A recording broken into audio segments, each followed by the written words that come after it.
Donc je suis arrivé à Grenoble en septembre 1976. Pour moi, le miracle s'est produit quand j'ai rencontré dans un couloir de médecine nucléaire l'ami Jacques Godard qui venait présenter le l'iode 123 qu'il était capable de produire. Donc je lui ai quasiment sauté dessus pour lui dire que l'iode 123, j'en étais tout à fait preneur. Pourquoi ?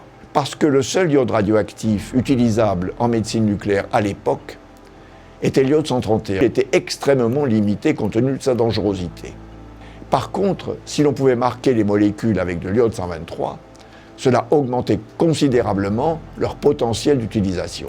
Mais il nous manquait encore un maillon. Donc j'ai été voir le professeur Joël de Léris et il a mis immédiatement des thésards de biologie animale sur le thème que je lui proposais.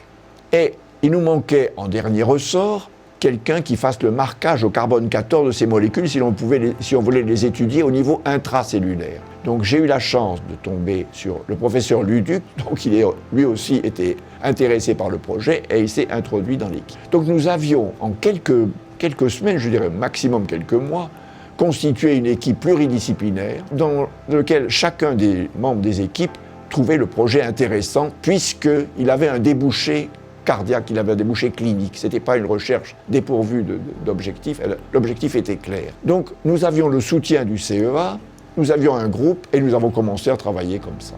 Et en 1985, s'est inclus dans l'équipe un jeune assistant de biophysique, Daniel Fagré, qui a tout de suite montré ses capacités de chercheur, et quelques années plus tard, Jean-Philippe Vuillez a suivi le même chemin. Donc voilà comment s'est constitué, dans les années, entre les années, disons, 79 et 84-85, le groupe dont maintenant on fête le 45e anniversaire. En 1985, j'ai rejoint le groupe de recherche de Michel Commet, le laboratoire d'études des radiopharmaceutiques. Depuis 1979, le laboratoire travaillait sur les acides gras iodés et le thallium. Mais il y avait également le développement d'un générateur de krypton 81M avec Jacques Godard. Il y a eu également la MIBG, un analogue de la noradrénaline. Puis après, il y a eu les glucoses iodés avec Catherine, et puis. Et puis tout le monde voulait remplacer le thallium par un complexe technicier disponible dans le monde entier. Nous avons donc travaillé avec l'équipe de chimistes de Michel Vidal, et puis un chimiste de Sysbio International, Roberto Pascalini. La médecine nucléaire permet des études physiologiques in vivo. La médecine nucléaire permet d'études de la physiopathologie humaine.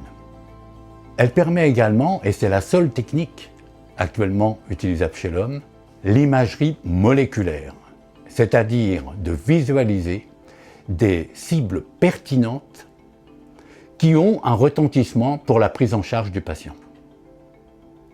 On est les seuls pour l'instant.